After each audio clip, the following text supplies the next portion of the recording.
Mes sœurs, mes frères, bienvenue en cette méditation sur les textes ce lundi 23 octobre 2023, en cette 29e semaine du temps ordinaire. Aujourd'hui, nous faisons mémoire de Saint Jean de Capistran, qui était un prédicateur franciscain, quelques années après Saint François d'Assise.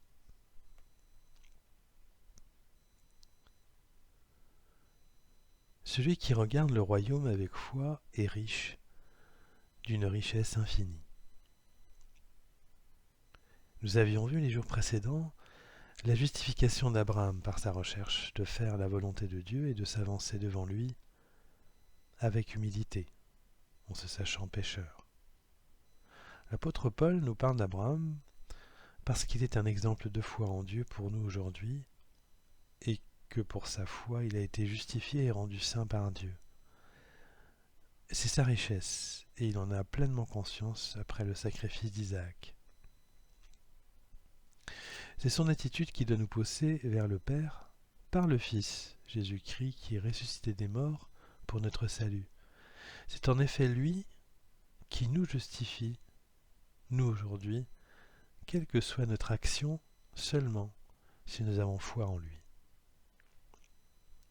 Nous ne sommes pas des chevaliers de la foi comme Abraham qui alla au-delà de tout ce qu'on peut réaliser avec la confiance en Dieu puisqu'il accepta de sacrifier son fils Isaac. Dieu ne nous demande pas d'être des chevaliers de la foi, mais seulement de croire, même si notre foi est grosse, comme un grain de moutarde.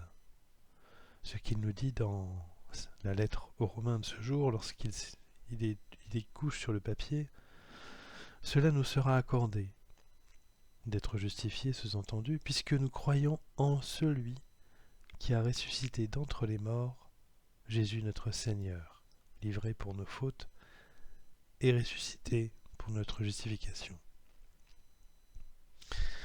Abraham et nous-mêmes sommes donc riches du royaume de Dieu, et la descendance nombreuse comme les étoiles qui a été offerte à Abraham n'en est qu'un petit avant-goût.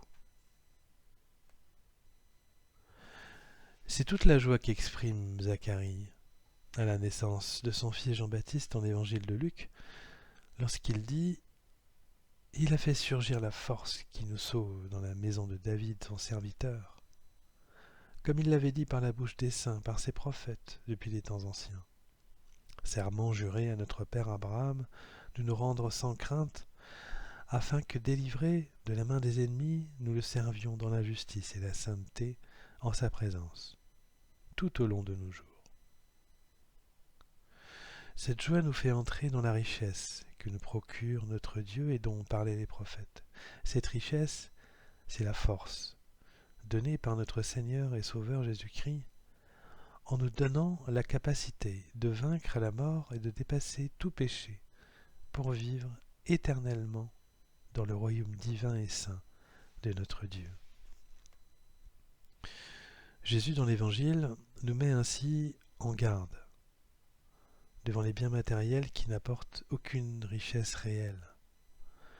Tout peut nous être enlevé à tout moment, car rien n'est stable sur cette terre. Il nous dit dans l'Évangile, « Gardez-vous bien de toute avidité, car la vie de quelqu'un, même dans l'abondance, ne dépend pas de ce qu'il possède. » Sa vie va dépendre de sa foi en Jésus-Christ et au royaume de paix et d'abondance qu'il promet, et dont la construction a commencé par son ministère. En prenant l'exemple dans une parabole d'un homme riche qui a agrandi son grenier à grains car sa récolte a été abondante, Jésus lui fait par Dieu cette réponse. « Tu es fou. Cette nuit même, on va te redemander ta vie. Et ce que tu auras accumulé, qui l'aura ? Voilà ce qui arrive à celui qui amasse pour lui-même au lieu d'être riche en vue de Dieu. » Ainsi, mes sœurs et frères, nous sommes co-héritiers du royaume avec Jésus-Christ qui nous justifie et nous rend saints. C'est cela qui nous rend riches par la foi en lui. Tout le reste n'est qu'un moyen de vivre sur cette terre et cela peut nous être enlevé à tout moment. Gardons les yeux tendus vers le ciel comme Abraham qui regardait les étoiles en comprenant la promesse de Dieu d'avoir une nombreuse descendance.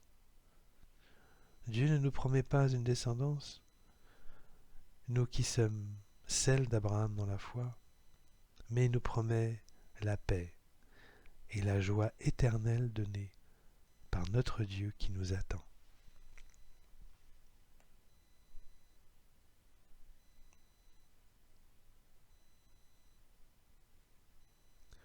Mes sœurs, mes frères, après cet instant de méditation sur les textes de ce jour consacrés à l'importance de regarder le royaume avec foi et de comprendre que nous sommes riches de cette richesse infinie, je nous invite à la prière. Ô Seigneur Jésus-Christ, nous te rendons grâce pour ton amour et ton sacrifice qui nous rend co-héritiers de ton royaume pour vivre enfin avec le Père saint et aimant. Garde-nous dans la foi comme Abraham, notre exemple, lui qui a permis l'existence des nations et la nôtre par sa propre foi et sa confiance totale au Père. Que ton esprit nous guide en chemin vers le Père et son royaume qui sont notre seule richesse. C'est cela, par ta grâce, qui nous rend déjà si joyeux. Sois honoré et loué, ô Seigneur Jésus-Christ. Amen.